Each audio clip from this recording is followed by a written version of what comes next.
I got a question. Another anyone else. Corey Anderson asks, how does Horvat get a pass there and no one ever brings up lack of accountability with the leadership group that seems to be better once he was traded? That is a perfect segue. I don't know if you did it on purpose to our Atlas Goods poll question. Pull it up, Grady. Our poll question is brought to you by the great folks over at Atlas Goods. You can use promo code CC15 for 15% off your first order of pop rinds, the best fresh pork rinds straight from your microwave or air fryer. And you can visit them at atlasgds.com. High protein, low carb, locally owned and operated. These are pork rinds like you've never seen them before. Go check out atlasgds.com. Our poll question: how will you receive Bo Horvat in his return to Vancouver on Wednesday? Applaud him, boo him, and as always, I'm angry. I'm not surprised about this. 77% of the 665 voters at the time of this screenshot said that they will applaud him. 15% said I will boo him, and 8% said they are angry. The leadership group touched on this today. That article is also over at CanucksArmy.com. They want to see a warm welcome for Bo Horvat when he returns to Vancouver tomorrow night. And honestly, like, I threw it out on Friday's show that I think people have legitimate reason. As we see with Corey Anderson in the chat here, I think there's a lot of fans that are kind of looking at it and saying, okay, yeah, the team wasn't very good while you were here, but Bo was far from a perfect player. And it wasn't like this, you got to build around this guy. Like it's not entirely his fault, but I also don't think it's a coincidence that everything gets better as soon as he leaves. Like, do you think that's the case here? Oh man, Quads, not again. I'm just saying, I don't think it's a coincidence. I don't think it's entirely his fault, but the leadership group has this increased level of accountability. Where was that before? You couldn't keep Louis Eriksson accountable or whoever was here over the years. You couldn't keep those guys accountable. Like, we've seen this now where Talkie keeps talking about how everybody on this team is now a self-starter and all these guys are taking care of themselves and he's rarely having to step in and the leadership group's handling a lot of stuff. The leadership group. Where was that before? And I know it wasn't just Bo. We had who was in the leadership? Brandon Sutter, Chris Tanev. Who else was there? Other guys. Edler. Yeah, there you go.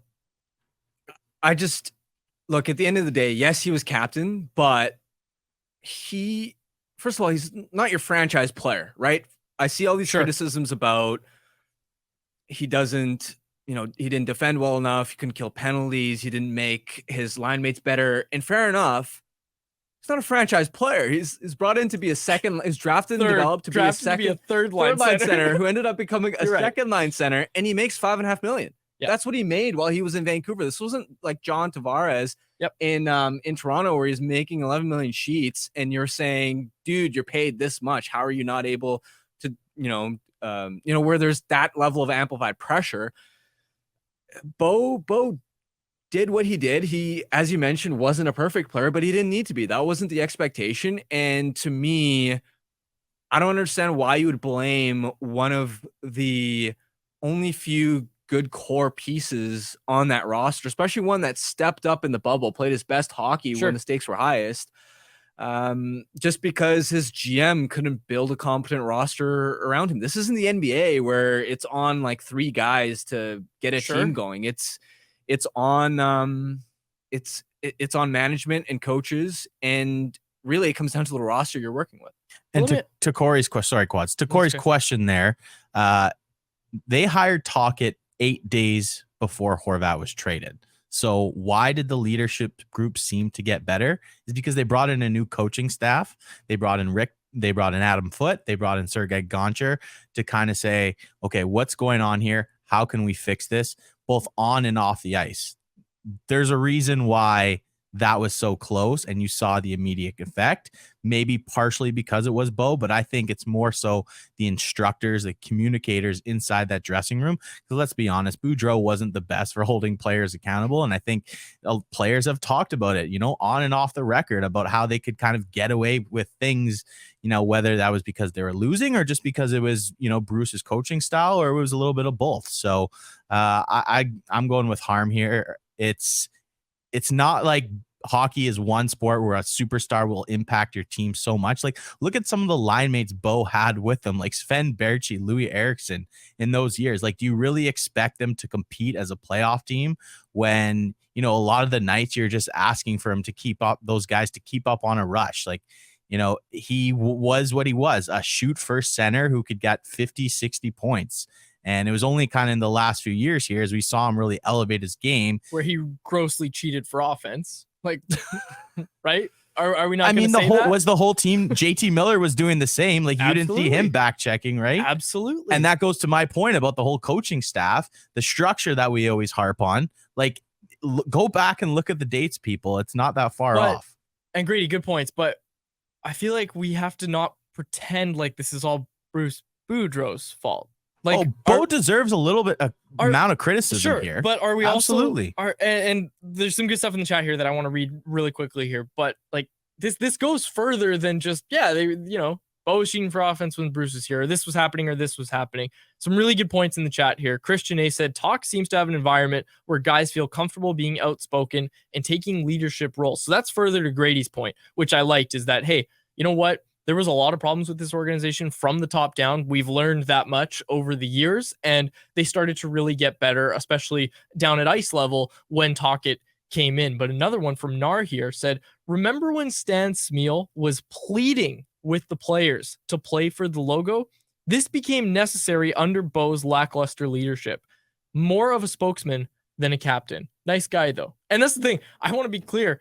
I like Bo Horvat, as is every media member, which is why everybody's super nice to Bo Horvat. And I think he gets very nice coverage in this town. And I think a lot of it was deservedly so. But I think we have to be able to have this conversation. And if fans want us to talk about it, and there's fans who are on both sides here, we have to listen to what they're saying. I don't think you can just, no, Bo was a good guy, blah, blah, blah. This happened. Here's a positive. Like, Bo was the first player I ever talked to on my Botchford project night. I have nothing against Bo Horvat personally. I think he's a great guy. I think he's a super nice guy. I don't love how he went out. And look, I know a lot of fans took issue with the it's better than Vancouver quote. I don't even care about that. I have no problem with that. I took that as a shot at management and the team, the team building around him. But we saw former players that have been there, done that came out and hated that quote and said, look, Bo, you were the captain of that team. They didn't get it done when you were there. This at least has to be part of the conversation.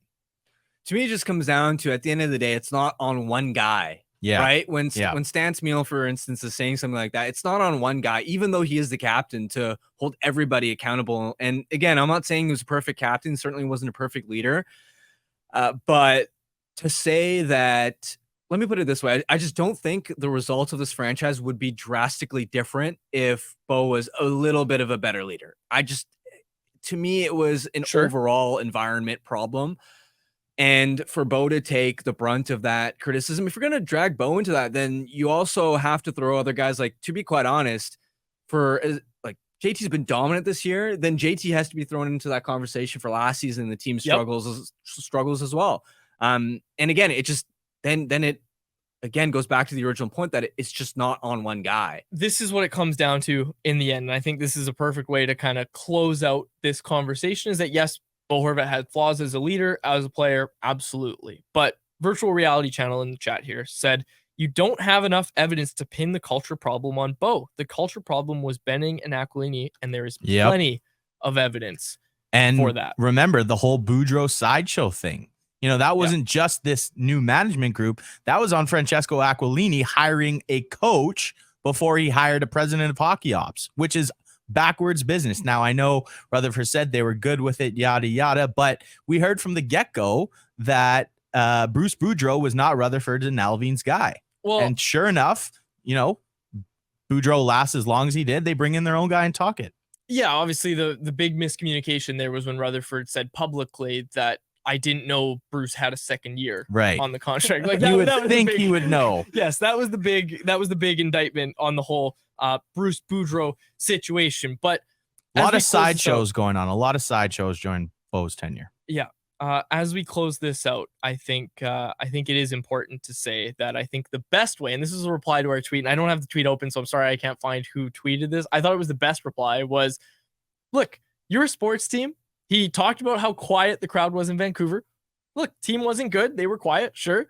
Team's rolling right now, folks. So when they play that video tribute, go ahead and cheer. I'm not telling people what to do, but this is what I would do, I think. Go ahead and cheer. I won't. I'm in the press box. But go ahead and cheer when they play the video tribute. You know, do your clap, whatever you want to do. Every time he touches the puck, you boo that guy. The better than Vancouver quote wasn't that big of a deal. You boo him when he touches the puck. You're what? No. You're dead silent when Bo Horvat touches the puck. What are you talking about? Dude, look how this guy gave up the prime of his career. You spent it miserable in Vancouver. He still said that quote that you need to at some point. Are you a respectable fan base, or are you just gonna sit there with your arms folded every time he touches the puck? No, this is what you do. Come on. The Canucks beat the wheels out of this struggling Islanders team. Well, yeah. And you make it just an unbelievable atmosphere and cheer louder than you've ever cheered before in that way. That's a little more positive. You don't have to boo Bo. You just this is where it's on the team too. Curb stomp the aisles. They're in crisis mode. They're like the Oilers were last week, where they've been having fire chants for Lamoriello, their head coach. Looks like Bo hasn't picked a team that was much better there when he re-signed. But yeah, you just beat the wheels off them, and Rogers Arena will be rocking. Give it to Bo that way. I like that too. People in the chat. I don't know if you guys have the chat open. It's great. People in the chat are saying Horvat stepped on my dog. Horvat likes plastic straws more than paper straws. Oh, jeez. Oh, a lot of people saying, oh, yeah, that's fine. Anyways, okay. Canucks Conversation with Harmon and Quads every weekday at 2 p.m. Be sure to check it out on the Canucks Army YouTube channel. And if you missed it, go check it out on your favorite podcast catcher app.